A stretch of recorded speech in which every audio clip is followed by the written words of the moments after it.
É interessante o que a Flávia diz. O Maurício Moura, que é dono do Instituto Ideia, ele estuda nos Estados Unidos hoje, ele, junto com o Felipe Nunes, o Nunes é dono da Quest, né? Eles são os caras que se debruçam sobre as pesquisas que os institutos deles mesmos fazem, e são os autores desse insight de que a eleição está polarizada, polarização cristalizada, um bloco de 45% de eleitores no estresse de segundo turno inclinados a votar à esquerda, 45% inclinados a votar à direita, 10% no meio, desses 10%, 3% não vão votar, sobra 7%.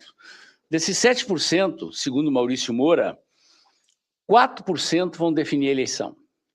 Desses 4%, são mulheres pequenas empreendedoras, MEIs, autônomas, empregadas domésticas, trabalhadores individuais, existe, diarista, né?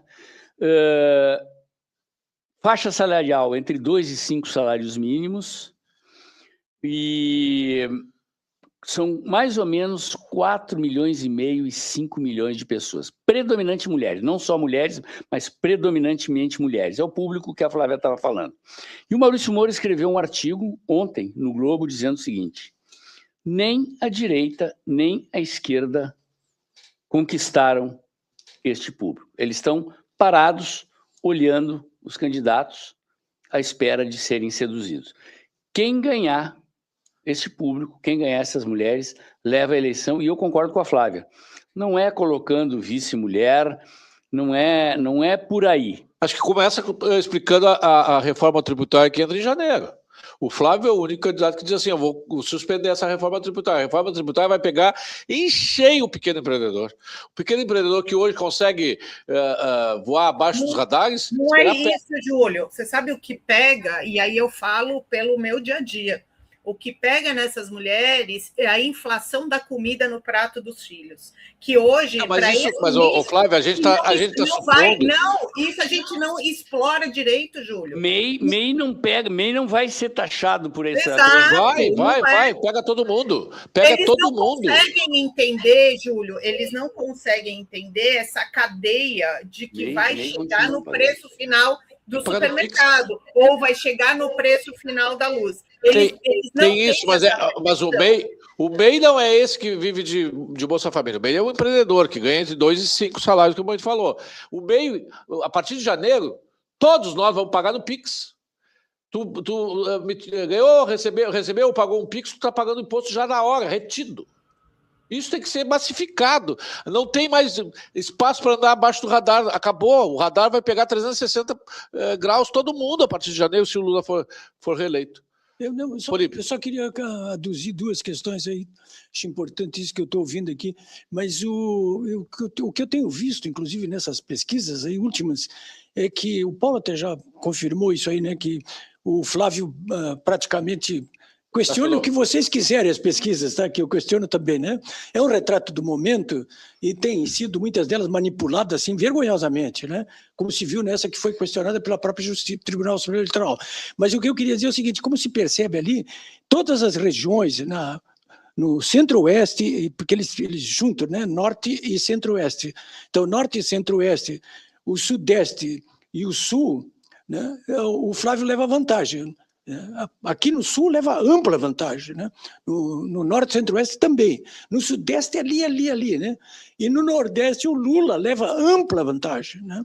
Bom, então o que eu queria dizer, assim, resumindo, é o seguinte: que a eleição, na minha ótica, tá, do ponto de vista assim, de eleitorado, está no sudeste, né? É evidente que está no sudeste, né? Está naquele eixo lá, São Paulo, Rio de Janeiro, Minas Gerais. Está no Sudeste. E pegar aqueles que não foram. Bolsonaro perdeu ali, não perdeu no Nordeste. Por que a votação do Bolsonaro caiu no Sudeste da eleição de 2018 para 2022. Tá ali? Porque praticamente a metade de todos os eleitores do Brasil estão ali. E é daquele pessoal que não foi votar. 42% está no Sudeste, do eleitorado todo o Brasil. Então, eu acho, sabe, esquece o Nordeste, tá? Toca no Sudeste. Esse é o primeiro ponto. O segundo ponto, viu? Só um pouquinho, Flavinho. Só um pouquinho. O segundo ponto que eu vi é o seguinte. Sim. Como? Ela está com Continua, delay, continua. então ela está ouvindo. Continua Tá falando. bem, tá bem. O segundo ponto que eu queria colocar, que talvez possa depois aprofundar, é o seguinte. Eu acho, sabe, que a oposição ela está com uma narrativa muito comportada, sabe? Quer dizer, esse negócio de MEI, eu acho que ninguém sabe que porra é essa de MEI. Não, mas quem tem Não, sabe. o povo Quem sabe. tem sabe. Bom, Sabe? eu acho que não sabe. Reforma tributária, quem é que sabe o que é reforma tributária? Ninguém Tem que explicar. esse troço, entende? A não ser os empresários que estão interessados. O povo vai advogados. saber o que é reforma tributária quando o Mas imposto, depois, quando o tiver posto tomando, bater no né? bolso. Quando eu estiver tomando, E mas não está tomando. não por agora. acaso ela vai entrar só em janeiro de 2027, tá? Bom, mas o que eu queria dizer é o seguinte, que eu acho que essa narrativa da oposição está muito comportada. Quer dizer, nós estamos esquecendo a oposição no Brasil, os nossos líderes, que nós temos milhares de pessoas que estão submetidas a uma ditadura do judiciário comandada pelo Alexandre de Moraes, que todo dia está mostrando as garras. Nós estamos esquecendo, os nossos líderes não falam nada sobre os centenas de brasileiros que estão exilados já há 2, 3 anos, sofrendo no exterior, 400 deles na Argentina. Estamos esquecendo de centenas que estão na cadeia cumprindo pena, inclusive o maior líder da oposição do Brasil, o Jair Bolsonaro. Quem é que fala no Jair Bolsonaro? Nos nossos líderes aí que estão fazendo discurso em todos os estados, inclusive aqui no Rio Grande do Sul, no seu discurso exigindo todos os dias, tem que soltar. Eu acho que isso que tem que bater, sabe, essas coisas também. A oposição precisa mostrar que é a oposição e que nós estamos numa campanha dentro de um contexto ditatorial que precisa ser eliminado, inclusive através de propostas concretas, como a de, por exemplo, expurgar essa gente que se aboletou lá no Supremo Tribunal Federal e os seus cupinchas que estão espalhados aí pelo Brasil, tal como fez o Bukele lá em São Salvador. Eu acho que tem que radicalizar um pouquinho mais esse discurso.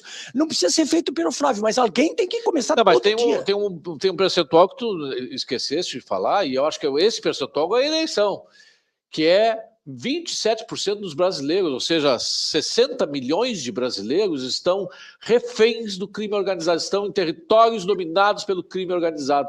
Acho que essa história do PCC e do CV tem que ser usada à exaustão, porque quem vive nessas comunidades sabe, não precisa explicar nada para ele sabe o que é sair para trabalhar e ficar com medo de que a sua casa seja invadida pelos bandidos e as suas filhas sejam estupradas. Tem gente da oposição que está com medo de falar isso.